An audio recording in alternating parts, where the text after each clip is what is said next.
What's up, family? We back. Welcome back to Patient X Holistic Healing, where we discuss the mental, physical, and spiritual sides of healing, right? So today we're going to talk about discernment, right?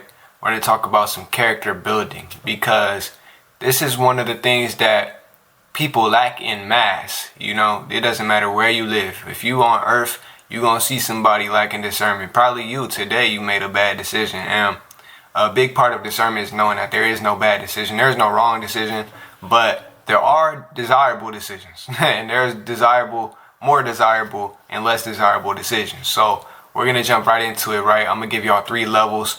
If you've never seen me before, my name is Professor X, and I will be your healing coach and spiritual teacher today, right?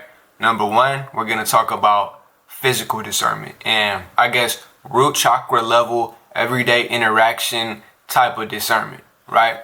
Especially when it comes to learning in the spiritual community, the number one thing you gotta know is that niggas don't know shit.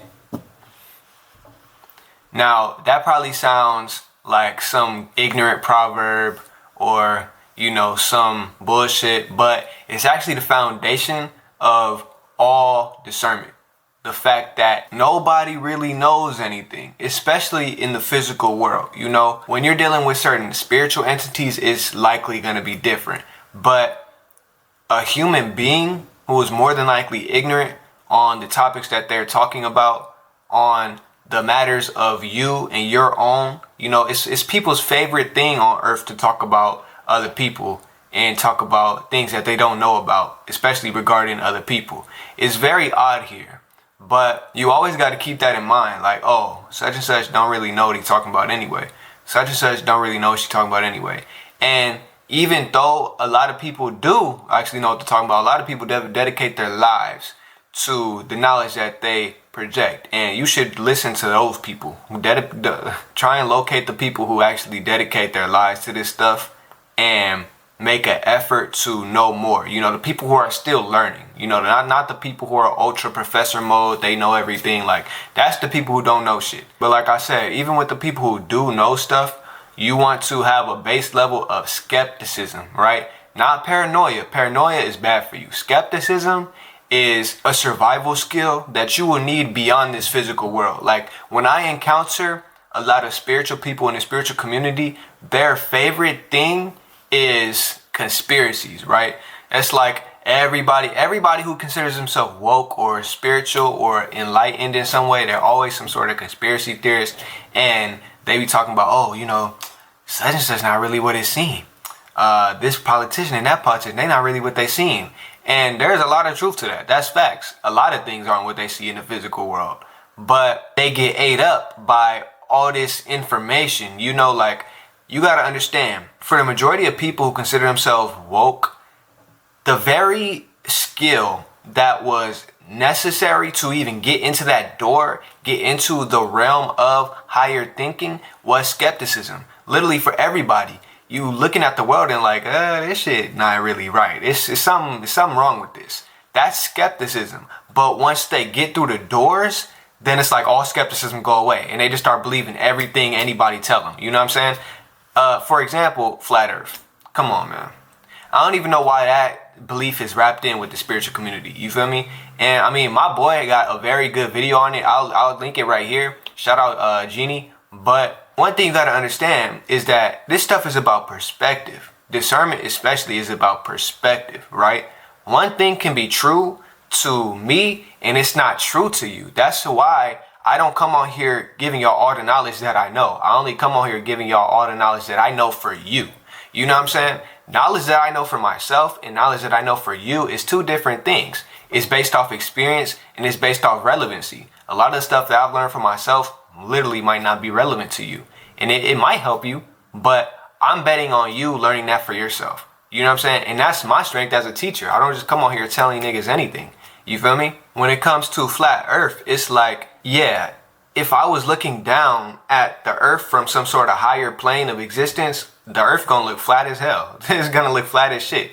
But in the physical 3D world, length, width, and height, the physics work so that everything can be compressed into a ball-like shape.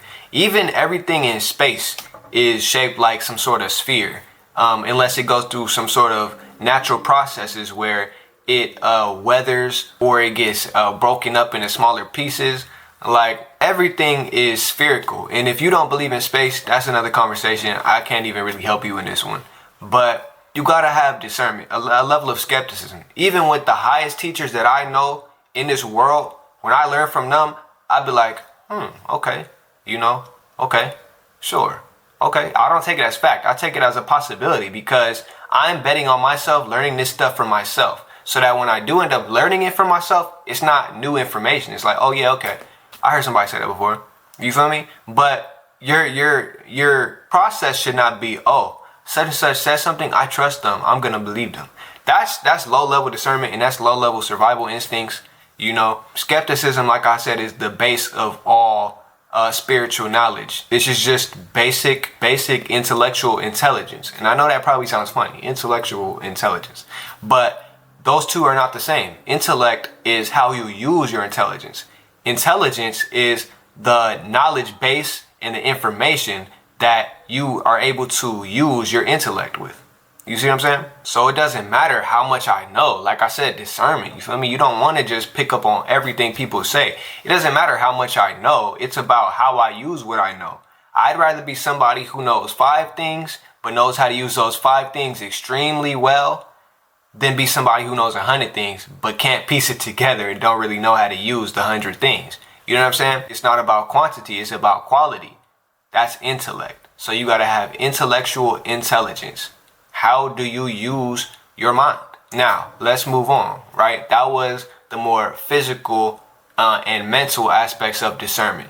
The next form of discernment that you need to have, especially, spiritually, is temporal discernment. You got to be able to perceive events for what they are, period. You cannot survive in this world or out of this world unless you are able to control your perception of events. You see what I'm saying? For example, a lot of people, they like to manifest, but they don't have temporal discernment. So, they might try and manifest this and that and the third, but it's not really in line with them in their timeline. You need to have temporal discernment. And a part of having temporal discernment is knowing your higher self and what your higher self is about. You got to tap in higher to get temporal knowledge and temporal discernment. But once you do, you got to be able to make decisions quick and initiate certain courses of events without overthinking stuff. You know what I'm saying? You also got to understand that time is relative. Relative meaning that it's based off your perspective. That's important because if you're not able to see your timeline for what it is, you will not be able to have temporal discernment, period. You got to understand that such and such happened so that such and such can happen. Everything is based off cause and effect. And a big part of temporal discernment is not being a victim. Feel me? That's a part of discernment, period. Because being a victim will immediately offset any type of discernment that you have. Because you're always going to blame shit on yourself or on somebody else. And truth be told, certain shit just is what it is. Like the biggest words that you need to avoid as far as temporal discernment is deserve, worthy, want. You want to stay in the need category when it comes to temporal discernment, because let's say I wanted such and such to happen. I wanted to manifest this certain event, right? And I'm doing all of the work. I'm doing all of the things that I need to do to manifest this thing, but it doesn't manifest. Then I'm like, do I really deserve it? Or, man, I thought I deserved it. Or, I'm worthy. And then you start questioning yourself. You know what I'm saying? Oh, but I really want this. And I thought I was doing it right. But whole time, it literally just might not be the right time. You literally could be on some overachieving shit and you did everything you needed to do early. You know what I'm saying? Because your timeline is interlinked with other people's timelines. That's something that people don't understand. If you want to manifest something certain right now, but it didn't happen, it's likely because somebody else was not ready to initiate these courses of events with you. And this will change the more you get into alignment with your higher self. Like, if I'm super totally aligned, some shit just might happen right now. But that's literally only because when I thought of manifesting that, it was already aligned with me right now. So that's why it happened. If you're still in alignment, but you're not in total complete alignment, your physical desires and wants and needs might get in the way of your manifestations. It might make you try and, speed up the process more than it was supposed to be sped up. A big part of temporal discernment is that it's not about you. It's not really about you. And that's a big proverb in life, period. Like physical discernment as well. You got to be able to understand, like, this shit is bigger than you. But like I said, it's all based off of perception. So if something don't look right to you when you're looking through your movie of life or whatever, and you're analyzing this stuff, if something don't look right, you need to reframe. You know what I'm saying? Like, it was times I had certain pitfalls back in the day, and it's like, oh, I didn't need to do that, or I could have did something different. But the whole time, that event was like a key event that initiated something else in my life that I like. You know what I'm saying? So you got to be able to make the connections and draw life how you want it to look, in a sense. Delusion is a superpower. That's a whole nother video, but you also want to be grounded. You feel me? Delusion without grounding is psychosis. So you want to stay away from that. The last pillar of temporal knowledge is you got to change the mindset of past, present, future. You know what I'm saying? Everything is literally just happening now. Like, the past and future only exist in our minds. And they are real, tangible things. Like, I can manipulate a certain time stream or a timeline if I was on a level to be able to do that. But while doing that, it will be my present. So if I'm observing a past, present, and a future, it would literally be through my present. You know what I'm saying? But I'll try and link a time video right here, just so you guys understand the basic concepts of time. I have videos on this. My boys got videos on this. So, there's resources for you to understand time, because it is kind of a convoluted topic.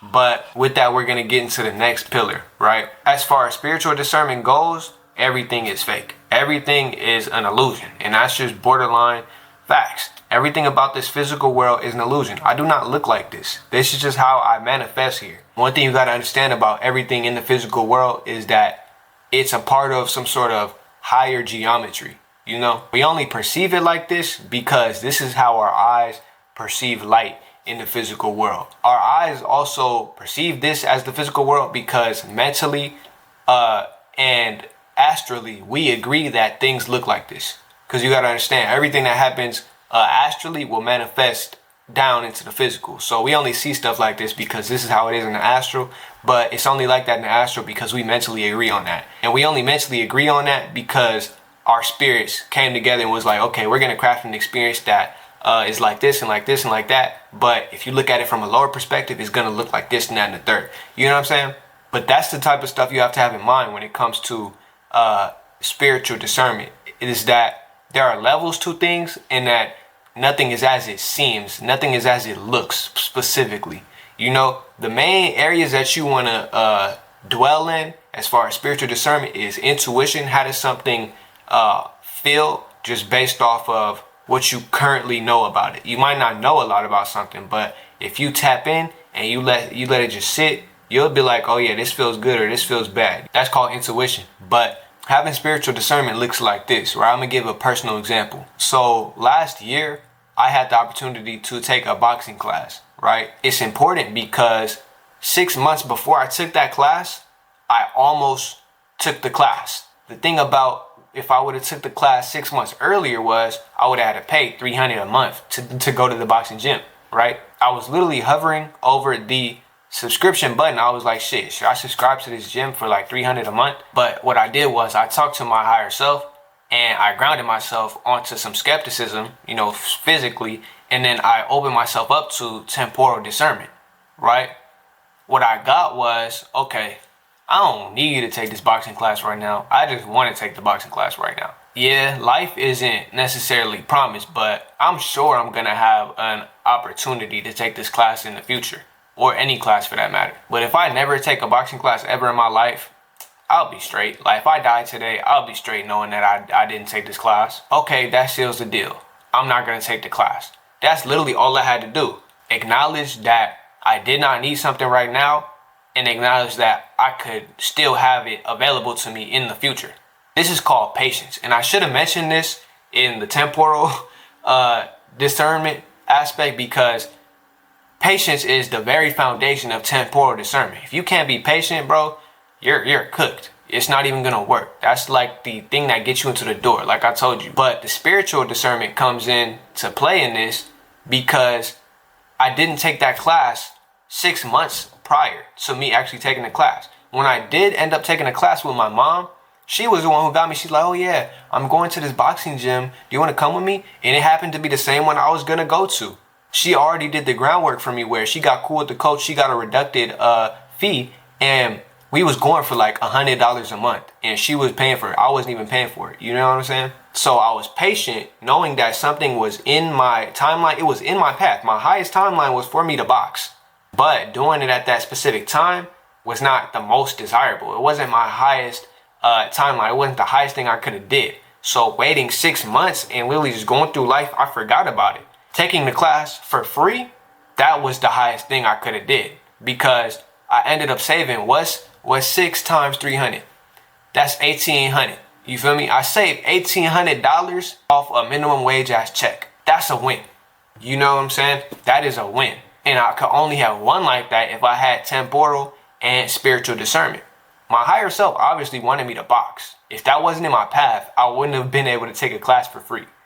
And you'll notice that in your life, the things that you truly need are oftentimes free and available to you. That's just the bare minimum. Your spirit will always provide for you and make sure that you have what you need.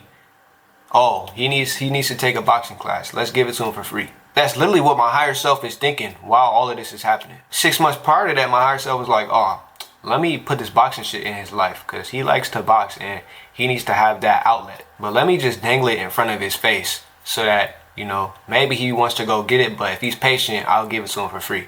You know what I'm saying? That's literally how spirit operates. A lot of times we manifest something and we'll manifest it and it looks all good in front of us and we want to go get it, but it's not always the best time to go get it.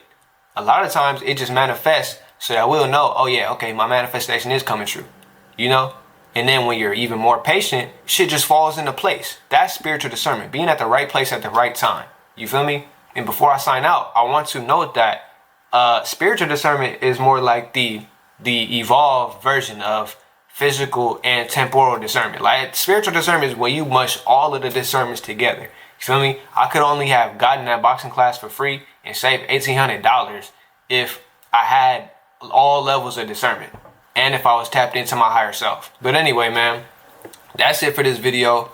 Feel me? If you liked this video and you learned something from it, hopefully you did, make sure to leave a comment and like and subscribe. If I gotta leave y'all with anything in this video, the foundation of discernment is skepticism, and what's gonna keep you going through discernment is patience. Feel me? I want to thank y'all for watching. I love y'all so much. I want to thank y'all for watching Patient X Holistic Healing. My name is Professor X, and I'm gonna catch y'all in the next one. Peace.